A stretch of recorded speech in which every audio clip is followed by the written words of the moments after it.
Assalamualaikum warahmatullahi wabarakatuh. Selamat berjumpa kembali di AI Podcast. Kali ini episode terbaru podcast kita ini akan membahas topik yang sering kita dengar tapi sulit dicapai, ketenangan batin. Dalam keseharian, kita seringkali merasa stres, cemas, atau terbebani.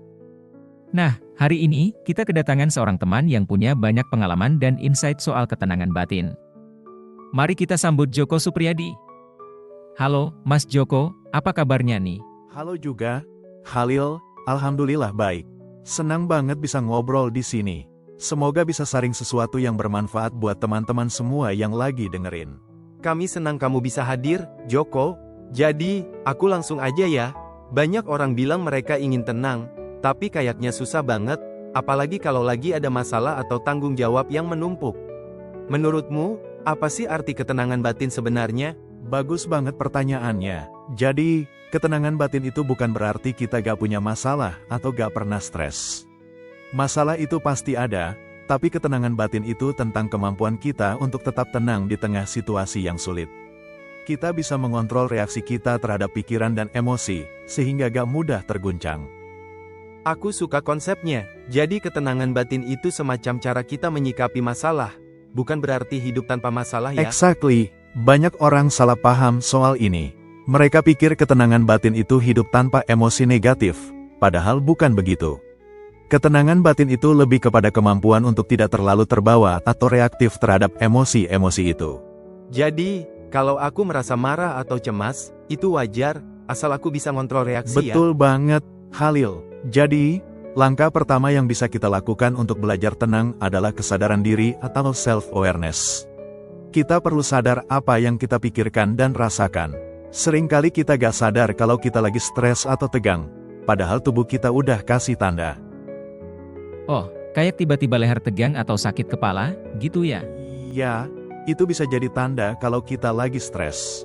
Tubuh kita sebenarnya pintar, dia ngasih sinyal kalau ada yang gak beres.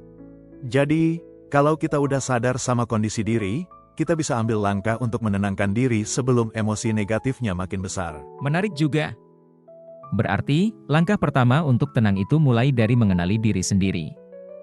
Nah, biasanya kamu pakai cara apa untuk meningkatkan kesadaran diri Ada beberapa ini? cara. Salah satu yang paling sederhana tapi efektif itu meditasi atau mindfulness. Meditasi itu gak selalu harus duduk diam berjam-jam, cukup beberapa menit aja setiap hari. Fokus ke pernapasan, coba buat pikiran kita tenang, dan rasakan emosi atau pikiran yang datang tanpa menghakimi. Jadi, cuma dengan duduk diam dan bernapas pun udah bisa menenangkan ya? Betul, teknik pernapasan sederhana bisa jadi cara efektif untuk lebih sadar dan rileks. Coba deh, ambil napas dalam-dalam lewat hidung, tahan sebentar, terus hembuskan pelan-pelan lewat mulut. Ini membantu menurunkan ketegangan di tubuh dan pikiran. Kedengarannya simpel tapi powerful, ya? Tapi kalau kita coba meditasi dan ternyata pikiran tetap lari kemana-mana, itu normal gak? Itu wajar banget, Budi. Pikiran kita memang aktif. Meditasi itu bukan tentang mengosongkan pikiran, tapi lebih ke melatih fokus. Kalau pikiran melayang, cukup sadari dan bawa kembali fokus ke napas. Lama-lama, kita akan lebih terbiasa. Menarik. Oke, jadi kita udah tahu tentang meditasi dan pernapasan. Ada lagi gak cara untuk belajar Salah tenang? satunya adalah belajar melepaskan keterikatan kita pada pikiran atau emosi. Bayangkan kalau emosi negatif itu seperti awan di langit. Datang, lalu pergi. Kita gak perlu menahannya, cukup amati tanpa harus bereaksi. Ini kayak melatih diri buat gak langsung terpengaruh sama apa yang kita rasakannya. Tepat sekali. Semakin kita gak terikat sama emosi atau pikiran, semakin tenang batin kita. Ini membantu kita menghadapi situasi sulit tanpa kehilangan kendali. Sepertinya ini butuh latihan terus-menerus ya. Iya, memang butuh proses, tapi hasilnya sepadan. Seiring waktu, kita jadi lebih kuat menghadapi tantangan, dan ketenangan itu jadi lebih alami. Oke, lalu gimana dengan bersyukur? Aku pernah dengar kalau bersyukur itu bisa meningkatkan ketenangan batin juga. Benar sekali, rasa syukur itu membuat kita fokus pada hal-hal positif. Ketika kita bersyukur, kita lebih menghargai hal-hal kecil dalam hidup. Ada riset yang menunjukkan bahwa menulis 3 hal yang kita syukuri setiap hari bisa meningkatkan kebahagiaan dan ketenangan. Jadi, semacam jurnal syukur gitu ya? Iya, betul. Coba tulis hal-hal kecil yang bikin kamu bersyukur hari ini. Misalnya, udara segar pagi ini atau obrolan yang menyenangkan sama teman. Ini akan membuat kamu lebih sadar akan kebaikan-kebaikan yang ada di Aku sekitar. harus coba nih. Ngomong-ngomong, kalau soal lingkungan sosial gimana? Apa peran teman atau keluarga dalam ketenangan batin kita? Penting banget, bro. Lingkungan sosial kita itu bisa sangat berpengaruh. Kalau kita dikelilingi orang yang suportif dan positif, kita jadi lebih mudah merasa aman dan tenang. Tapi, kalau lingkungan kita penuh drama atau energi negatif, itu bisa bikin kita jadi stres juga. Berarti, kita juga harus selektif dalam bergaul ya? Iya, jangan takut untuk menjaga jarak dari orang-orang yang membawa pengaruh negatif. Tapi tetap rendah hati dan jaga hubungan baik. Dengan cara ini, kita bisa menjaga keseimbangan antara kebutuhan sosial dan ketenangan batin. Aku jadi semakin sadar betapa pentingnya keseimbangan hidup.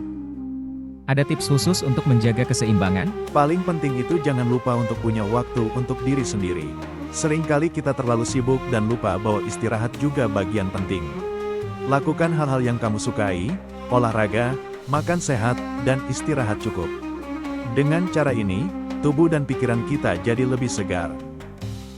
Jadi, intinya untuk mencapai ketenangan batin itu kita perlu latihan meditasi, pernapasan, belajar untuk gak terikat sama emosi, bersyukur, menjaga lingkungan sosial, dan menjaga keseimbangan hidup. Betul banget, Lil. Ketenangan batin itu proses yang butuh kesabaran.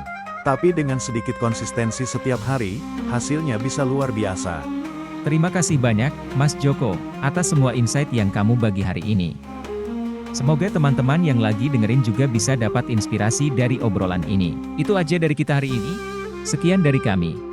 Jangan lupa like, Komen dan subscribe. Akhir kata, billahi taufik wal hidayah. Assalamualaikum warahmatullahi wabarakatuh.